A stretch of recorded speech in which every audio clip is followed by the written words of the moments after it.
Meta is really, in my opinion, the leading tech innovator company now at this point in time, over really everybody else now at this point in time. When I really look at what they're up to, what they're producing with the Meta Quest products, right? When I look at what they're doing with the Ray-Ban glasses, now this holographic set of glasses, they're really pushing tech further and faster than anybody else in tech, right? They're really starting to take that mantle of what Apple was a long, long time ago. And when I talk about Apple a long time ago, I'm talking like 20 plus years ago, right? And they're really starting to take that mantle and really pushing innovation to very high levels and doing things that people are like, wait, what? They got what in the market? Like, that's crazy. They're doing this, they're doing that. And they're not afraid to try new stuff. And, it's pretty exciting developments, obviously, that are going on there. And the problem with a lot of other hardware tech companies is you're not seeing a lot of innovation from those companies. Apple certainly comes to mind. And the reason being is they have such great businesses and monopolies built in hardware that it's hard for them to really innovate at any sort of big scale. And they also don't have an innovator running the company, right? Tim Cook's certainly no innovator. He's not known for that. He's just running the show that Steve Jobs really built there and just, making sure they make everything incrementally better and stuff like that, right? So when you don't have a visionary leader at the company, you can't come out with visionary products. That's like, those are freaks, right? Zuckerberg's a freak. Jensen, who runs NVIDIA, he's a freak. Like, those guys are like one-offs, very, very special individuals. And so you can't just like replicate that with any CEO, right? And Elon Musk, those sorts of guys, like they're Steve Jobs, like there's not many of those guys out there. And so at the end of the day, when you're talking about real innovation, special products coming into the marketplace, it's only going to come from really those very special individuals. Let's react to this one. And to explain a little bit about how and why these glasses have kind of become a sleeper hit, haven't they? Well, first, I'll start with saying I agree with Barton. I think from a short-term perspective, the AI story, specifically around advertising and ad efficiency, is enormous. And there's just infinite 100%. Number of wins that will stack up for Meta over the coming short-term years. But Mark Zuckerberg is a long-term thinker, and he's long-term committed, and he's willing to be patient through the hard cycles. And so I think we've seen the Ray-Bans, which are a fabulous device. The first version was okay. The second version is a hit. It's great. I have them. And I have them myself. This is not a one-cycle story. This is going to be a multi-cycle. Is there anybody watching this video right now who also owns the Ray-Ban Meta glasses? If you do, please let me know in the comment section. I assume maybe there's 5 or 10 people watching this video right now that you own the Meta Ray-Ban glasses as well. I bought them. I like to kind of just, buy all this new tech that comes out and just see like what it's about. Like, I own both the previous generations of the Meta Quest, right? Which was previously known as Oculus. I usually just buy all this new kind of tech and just try it out and whatnot. And I do have the new Ray-Ban Meta glasses. But yeah, if you own them, let me know in the comments section. I'd love to hear from you guys. As it has been with VR over the long term. So again, the way I put it is AI. Or if you don't own them and you're planning on buying them in the next, 6 months or so, let me know that in the comment section. The short-term story and AI ads optimization is what matters now. But what you're seeing is a long-term focused patient company and a long-term focused patient CEO. And you can see that he's just going to grind this all to a really interesting place over time. Oh, 100%. Martin, I think if we can hear you now, go ahead. We were talking about, is it really the hardware? Hey, why they got Tim Cook on? Some of these new announcements that are powering the stock, or is it literally as simple as how AI has been better optimizing their ad load? Sure. I think it's the latter. Their advertising has been on fire, and that's why the stock's been on fire. They're huge and they're taking share, and nobody really does that. And they're crediting AI for improving return on ad spend, for improving user engagement. They're deploying AI, and they're kind of a use case of AI improving your business that's way ahead of the pack. And that's where the excitement is. The devices, the reality segment, is where the concern is among investors. They've lost cumulatively since they started breaking this out, this segment, nearly 60 billion. Wow. They're on pace to lose, 17 billion or so this year, a little bit larger than what they lost last year. And there's no one on Wall Street who looks at that and says, yeah, you're kind of get a great return on that investment right now. It seems like something that a founder-controlled company can do. Now, that said, it's getting better. They're losing a lot of money, but the devices are starting. That's the other thing. Meta can get away with it. It's a phenomenal top-tier point that gentleman just made. 100%. We know Tim Cook is no visionary leader at Apple anymore, right? They're just running off the fumes of Steve Jobs. That's clear. But also, he couldn't even get away with this. You think it would be okay if he spent $60 billion on, these long shot projects? No, of course not, because people are going to be like, what are you doing? Like, you're not going to be able to do this anyways. Like, you're wasting your time and your money. Zuckerberg, you want to spend $60 billion? Go ahead, spend $60 billion. Like, we really don't like it that much, but you know what? You're Zuckerberg. You can go ahead and do it. Same thing with Elon Musk. He can spend what he wants. Jensen can spend what he wants at NVIDIA. Those guys they get different leeway, right? They get different levels of respect. It's kind of like a quarterback that's allowed to audible, right? And the offensive coordinator calls a play and the quarterback goes ahead and audibles it out. If they're really that special, you can say, okay, do what you want out there. And that's this situation. So that's another reason why these other companies can't really, even Sundar at Google, he doesn't have that sort of leeway. Like, Sundar can't do what Meta's doing here. Like, no way. They're not going to allow him to. So the shareholders won't allow him to. Like, the Ray-Bans are interesting. So that's, I think, why CNBC and others are looking more closely at what they're announcing, because these devices are starting to resonate. And the whole category was really validated to a degree by Apple moving in with Vision Pro, and Snap continuing to lead in. Those have been, I take your point about the glasses more broadly. The most intelligent thing that Meta's doing here, and Zuckerberg, as far as their strategy with their physical products, like the Ray-Ban glasses, like the Meta Quest products, right? The most intelligent thing he's doing is he's keeping price points low. He's keeping price points under $500 for these products, which then it's available for the masses, right? When you start trying to charge multi-$1,000s for these products, you're not going to have the demand there, right? People just don't have that sort of money to spend. So like Apple launched their VR headset, complete biggest flop in Apple's probably history, or certainly their recent history. Like, what a flop of a product that was, right? And it's gotten so bad that, they're not even trying to spend really any meaningful marketing dollars behind that anymore, because it's such a flop. It's an embarrassment that Apple came out with that product. And, Apple's always one of those companies that you always used to be like, Apple comes out with something, it's going to be big time. They came out with this and it completely flopped, which I told everybody, this is going to flop. It was so easy for me to see. And the reason being, there's a lot of reasons. One of the biggest reasons, though, the most overwhelming one, they try to launch it at a multi-$1,000 price point. Listen, if we're talking about new tech, who's the people that adopts new tech? Young folks. Young folks that can't afford a multi-$1,000 headset from Apple. And that's the biggest reason the Apple VR headset flopped in the biggest way in Apple's recent history. Like, oh my gosh, is that embarrassing. I can't think of anything bigger in recent times. They never flop. Like, we're literally, think about everything they came out with. iPhone, iPod, iPad, the MacBook lineup, right? They don't flop. AirPods, Apple Watch, they don't flop, right? But you got a product there that had nothing to do with Johnny Ive, had nothing to do with Steve Jobs, and look what happened, flop.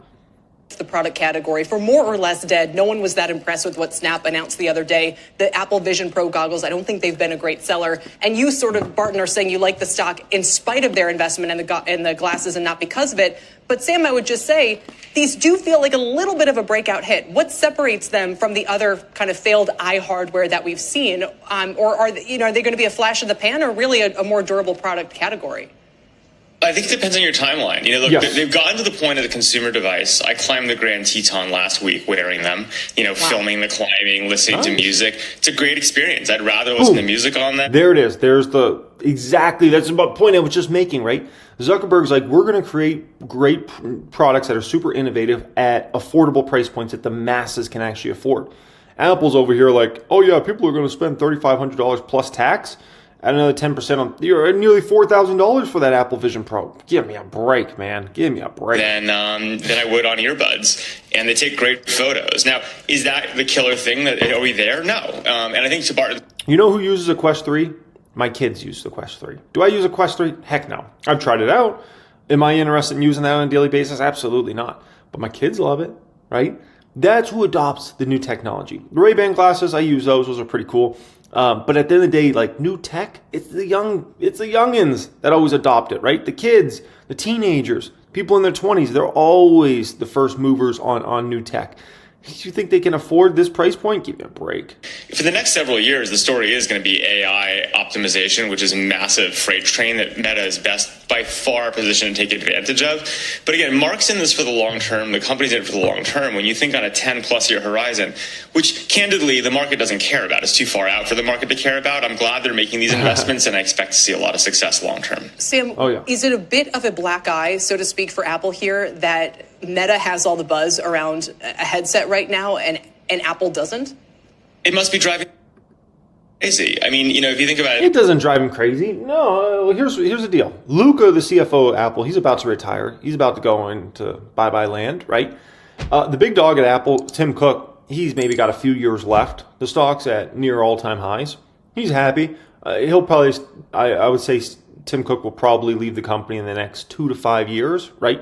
And he's going to leave at top, right? And so I don't think they're really worried about that. They're going to have a mess to clean up long-term with Apple. When I say long-term, I'm talking 10, 20 years from now. But that's not going to concern Luca, the CFO. That's not going to concern Tim Cook. They're already going to be long gone from the company. So I don't think it really actually drives them crazy at all. I just don't, right? The employee force, does it drive the employee force crazy at Apple? Probably not. I think they lost a lot of their innovators years ago. A lot of them ended up actually going to Meta, to Tesla, and to other companies, NVIDIA. So I don't even know if they have that many people at Apple's workforce that really care like that in terms of like, let's innovate at the highest level, let's push the boundaries of what's possible. I don't think they really have that anymore. They launched the Vision Pro with enormous fanfare. It was supposed to be Tim Cook's big win. And, they couched it in being like it's not a consumer device. But look, I have one right next to me.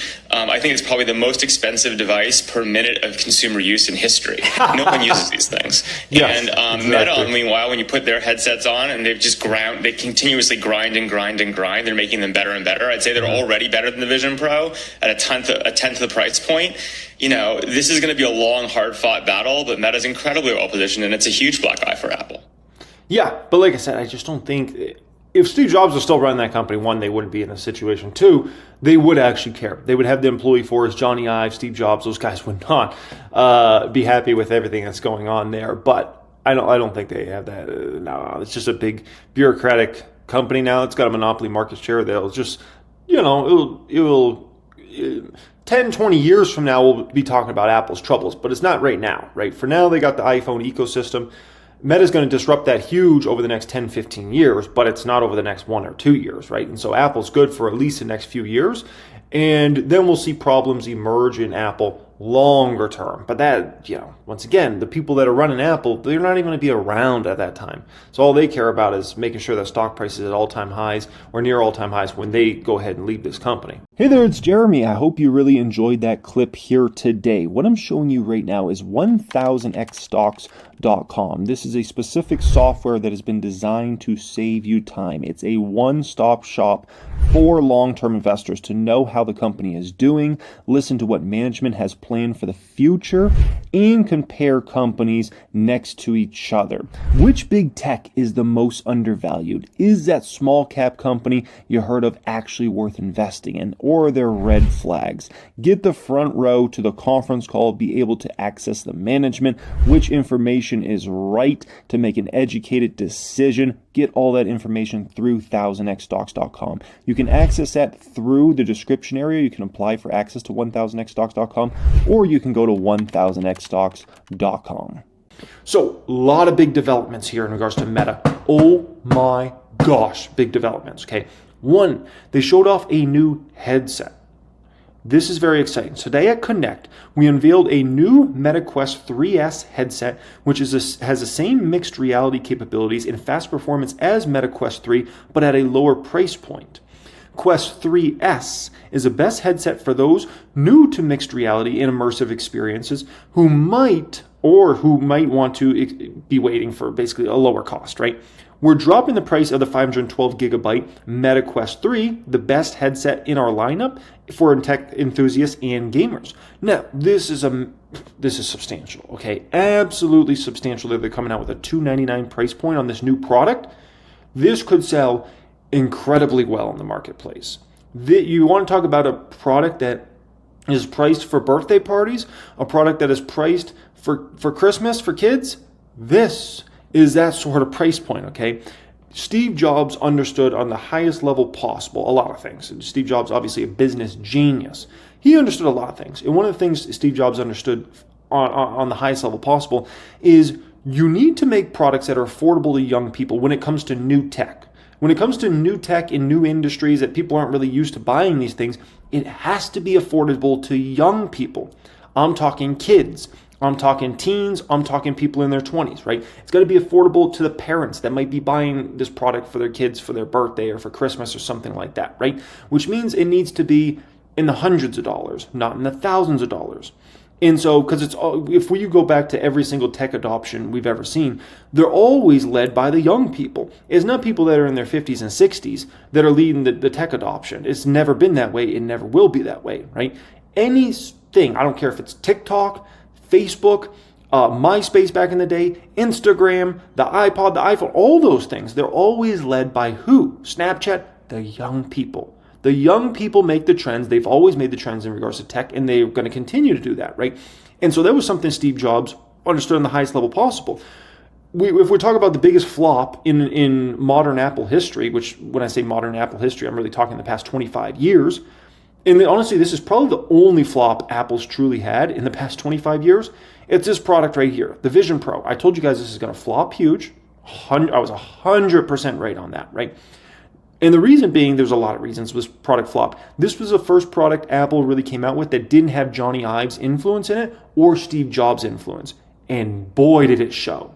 Boy, did it show, right? Because if you think about Apple's entire lineup, the AirPods, Apple Watch, iPhone, iPad, MacBooks, everything, it all had either Johnny Ive or Steve Jobs hands-on in regards to making those products. This was the first product that did not have either of these guys, and it's a complete biggest flop Apple's had in 25 years. It's an embarrassment, right?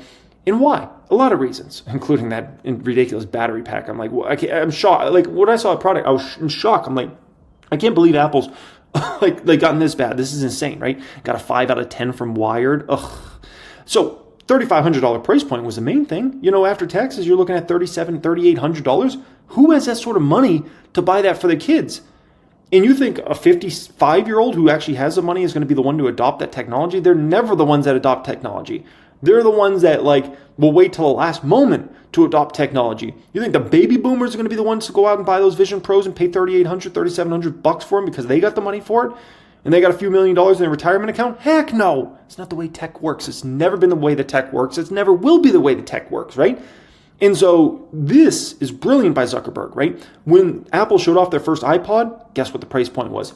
$399. And then over the years, Apple actually came out with iPods that were even under $399, right? And by the way, I love this quote by Steve Jobs here. He says, Apple CEO, with iPod, listening to music will never be the same again. And he was actually 100% right. That changed music forever. Obviously, that led to buying music as far as individual songs, digital music being the main consumption. Like iPod really changed the game forever. And then obviously from that came streaming services like Pandora and Apple Music and Spotify and all those sorts of things. Absolutely a game changer. Apple launches the iTunes store. Guess what? You know, did Apple have to count who was using the iPods? I was in school at that time, right? This is when I was at the end of elementary school going into middle school. When I got on the bus in middle school, guess what? All the kids had iPods. All the kids had iPods. The 13, the 14-year-olds all had iPods. In high school, what did everybody have? iPods. iPods. That was the thing, right? iTunes store. Who was the first adopters of that? Was it my mom and dad who were, in their 40s at this point in time? No, my mom and dad were still buying CDs at this time. They weren't buying songs off iTunes, but you know who was buying songs off iTunes for 99 cents? The kids were. The teenagers were. The people in their 20s were, right? And so 99 cents a song, brilliant. You're going to get mass adoption there. The iPhone, when that came out, $499 price point. You know why? Because the older folks, they weren't going to be the ones that adopted the iPhone. They were all addicted to their Blackberries, right? Blackberry this, Blackberry that. They laughed at the iPhone. Oh, I'll never use that. Guess what? Every single one of those people that were all the Blackberry users back in 07, 08, 09, 2010, they're all on iPhone nowadays. All of them. All of them. All those people in New York City, you could picture investment bankers and the analysts and all these people that were addicted to their Blackberries back in 07, 08, 09, 2010. Guess what they all have in their pocket now? An iPhone, right? And Steve Jobs understood that. He didn't come out with an iPhone priced at $1,500 or $2,000. Why? because the young people wouldn't be able to afford it. People in their 20s wouldn't be able to afford it, and an iPhone never would have been able to take off the way it took off, right? This is so important, and by iPhone having such strong sales numbers in that first year or two, it led the development community, the developer community, to really adopt and create great apps and services on the iPhone over time, right? Which helped that store build out, and then Android store build out, and all that, right? So you just got to understand, like, Meta gets it. Zuckerberg gets it. And this is why Meta's products, the physical products, are going to be a huge success over time. Not just because they're going to be good products, not just because they're cool and they're like new tech. It's because he understands we got to have low price points to get the youngins to use this stuff. And then over time, the more it's a success, the more we'll get the 30-year-olds to use his tech, the 40-year-olds, the 50-year-olds, right? And the newer generations. And then they can worry about going up on price at that point in time. It's genius. It's absolutely genius. Meta's latest AI upgrades, unveiled at its annual Connect conference today, could change online shopping through voice-activated assistance and image recognition technology on social media platforms. The tech giant reported that over 400 million people use Meta AI monthly, with 185 million people engaging weekly across its products. Meta claims its AI assistant will become the most used globally by the end of the year. They're probably right about that if they're predicting that, right? Quote, AI-generated images and captions can supercharge social media marketing. Brands can make content that feels custom-made for each user at large scale, says industry expert at Payments. He added, AI can analyze what users like and help businesses make targeted campaigns. This leads to more engagement and better returns on investment. Oh, baby. Even a better ROI? Meta and Instagram always provide the best ROI out there as it is. Now they're taking it to another level. Oh my gosh. Meta announced Llama 3.2. And by the way, Meta always wants their advertisers to make as much as possible. Why? Well, the more money those companies and businesses make, the more money they're going to funnel right back to Meta, right?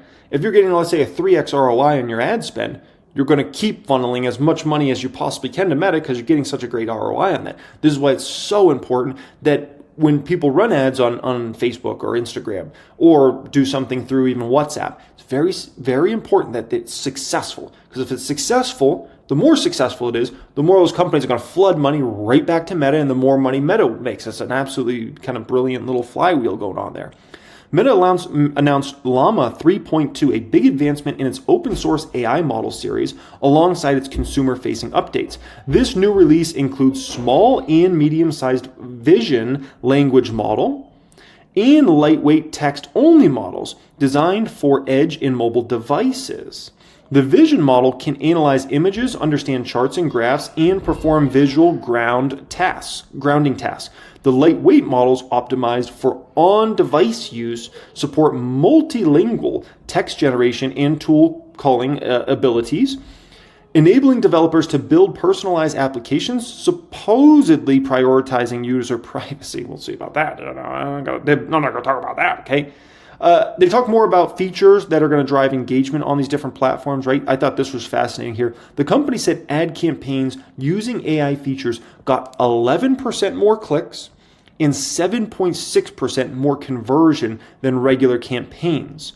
Over 1 million advertisers are using these tools, making 15 million ads in the past month. At the end of the day, this goes to show you it works. What Meta's doing here, it works. If it didn't work, it'd be less clicks, right? And less conversions. More clicks, more conversions mean what for Meta? More money. That means they're even more valuable to businesses out there. Absolutely phenomenal to see all that. If you want to talk about one company that's actually for real making money from AI, look no further than Meta. I can tell you guys, there aren't many companies that are actually making real money from AI. There's not. Like NVIDIA obviously comes to mind. And Meta comes to mind. Like there are very few companies that are actually making money from this. There's a lot of companies that hope to make money from AI, but there's two that are actually doing it for real, for real. Meta CEO Mark Zuckerberg showed off some impressive upgrades to the Meta's company's hit Ray-Ban glasses. The Ray-Ban glasses, I have a pair of those. Not sure if you guys have a pair of those. They've been very successful. including the ability to translate live conversations, offer continuous talking features, and recognize the world around you. The updates will make Ray-Ban Meta glasses, which start at $299, a far more intelligent piece of technology. This was from Meta here. We're adding new AI features to Ray-Ban Meta glasses to help you remember things like where you parked, which, by the way, is an issue sometimes when I'm here on the Strip, man. Here in Vegas, my city, if I have to go down the Strip for any reason, sometimes I forget what dang level I parked on in the parking garage, right? And I can know where my Tesla is because I can see it in the app, but the issue is it doesn't tell me what level I'm actually on, right? Translate speech in real time, answer questions about things you're seeing, and more. We're advancing our partnerships with Spotify and Amazon Music and adding new ones to Audible and iHeart to give you more ways to listen. Because obviously one of the big features in regards to this product is being able to talk to people right through it versus like talking on AirPods, and also be able to listen to music right through those as well. Since we first launched our Ray-Ban Meta glasses, they've been so popular that we've had trouble keeping them on the shelves until recently. That's true. Like, it's been difficult to get them. Like, I had to go down to the Ray-Ban store, which was at Caesar's Palace, and go through those folks and everything. It was like a whole situation. So yeah, definitely not, it hasn't been easy to get your hands on it. People have shared millions of moments with friends and family since we first introduced them. Whether you're exploring a new city, sitting on the sidelines of a sporting event, or simply trying to be more present in your daily life, Ray-Ban Meta glasses are the perfect companion to help you experience the world, share your perspective, and capture moments. Completely hands-free, and now we're adding AI features, expanding partnerships, and more. And you know, one of the coolest use cases I've heard, and as a parent I could understand this, right, is, you know, let's say you're at your kid's soccer game, okay, or your kid's basketball game or something like that, and you want to record a moment or something like that, right? You can just hit the button on the Meta glasses, and what you see, the Meta glasses see, and you can record it that way. Versus like, oh, I got to get out my smartphone now. Okay, let me open it up. Oh, there's a bunch of notifications that are distracting me, and there's this and that. Okay, let me pull up my camera. Oh, it's on the video. It's on the photo mode. I want to take a video. Now I got to go over here. Now I got to do this whole thing, right? And the Meta glasses just boop, and you could be much more in the moment. One of the weirdest things for me always is, you know, people go to concerts, and I'm sure if you guys have been to a concert or you've seen any concerts, what is like 90% of the crowd doing? They all got their phones out. And it's just like, to me, like when I go to a concert, I'm not wanting to do that. Like, I'm there to listen to music and have a good time. But other people, they go there and they got to hold their phone up like they're a professional recorder the whole time, right? Like, it'd be pretty nice if you could just boop, click your Meta glasses, and you want to record the whole dang concert so you can remember it or whatever, and actually enjoy the moment more. There you go. And I think that's the future, in my personal opinion. Rather than everybody has to always like use their phone everywhere, it's more cumbersome. It's less convenient. If everybody just has glasses that record HD, boom, you can just record it, whatever you're looking at, you see, and you record it, and it's just hands-free, and you don't have to worry about it, and, you know, yeah. That's my 2 cents in regards to that. So that's kind of one of the big things and features why I see these being very successful over time. Additionally, they showed this off, Orion. Introducing Orion, our first true augmented reality glasses. Today we unveiled Orion, previously codenamed Project Nazar, which we believe is the most advanced pair of augmented reality glasses ever made. Orion combines the look and feel of a regular pair of glasses with the immersive capabilities of augmented reality. And it's the result of breakthrough inventions in virtually every field of modern computing. We're giving Meta employees and select external audiences access to Orion so our team can learn, integrate, and build toward a consumer AR product, which I would say earliest, maybe 12 months, we see an actual product that you and I could buy. Maybe furthest out, maybe 24 months in regards to this. If they're already at a stage where they're going to let certain individuals get this, I think it's pretty big time, right? And you might say, you know, how is Meta like winning in all these categories and like pushing tech faster? It really comes down to Zuckerberg, right? He has the budget to do it, and he has a leeway to do it. The reason he has a leeway to do it is the investors, they give him a pass. I'll just be honest with you guys. Big investors give Meta a pass in regards to spending on all this because he's a visionary leader. And so when you've had as much success as Zuckerberg has, he can get away with that. A lot of other CEOs, they can't get away with that because they're not these founder-led legends. Like, we have a living legend leading Meta right now.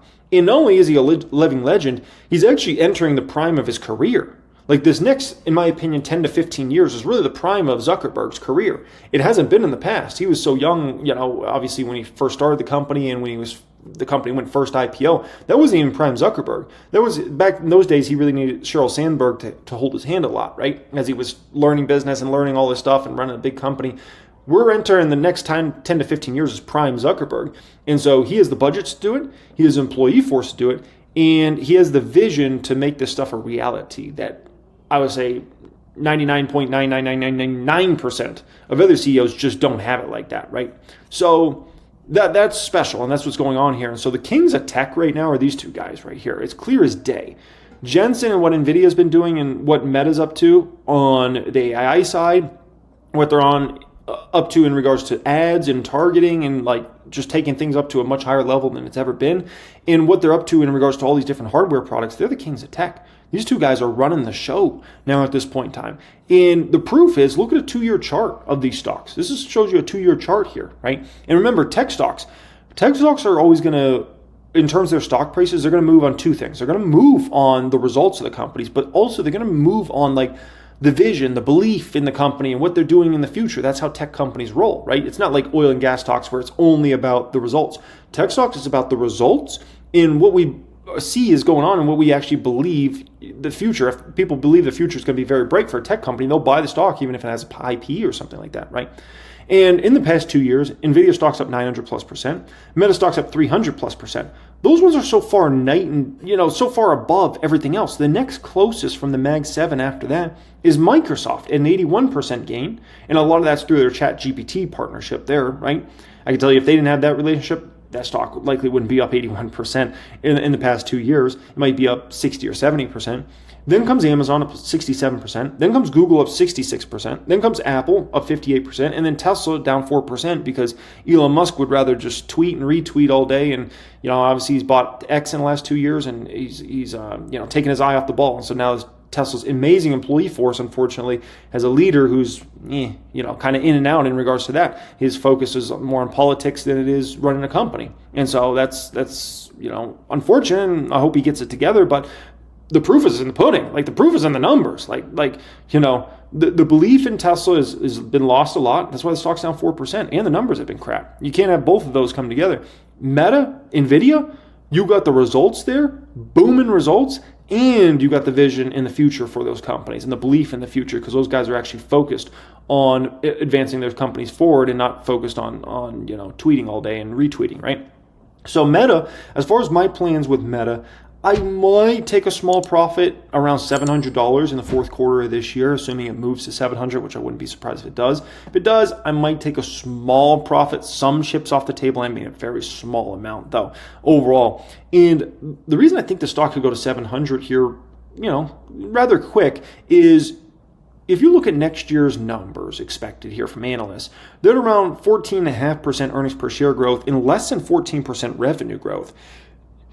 If Meta comes through with great numbers again this upcoming quarter and a great guidance, I think a lot of people are going to have to start upping their numbers for 2025 because there's a decent probability Meta could grow revenue more in the 16% to 19% range. 16% on the low end and 19% on the high end. And analysts right now are in the 13s on average, which would be a big kind of uptick there. And there's a decent probability earnings per share wise could be up, let's call it 20% plus next year.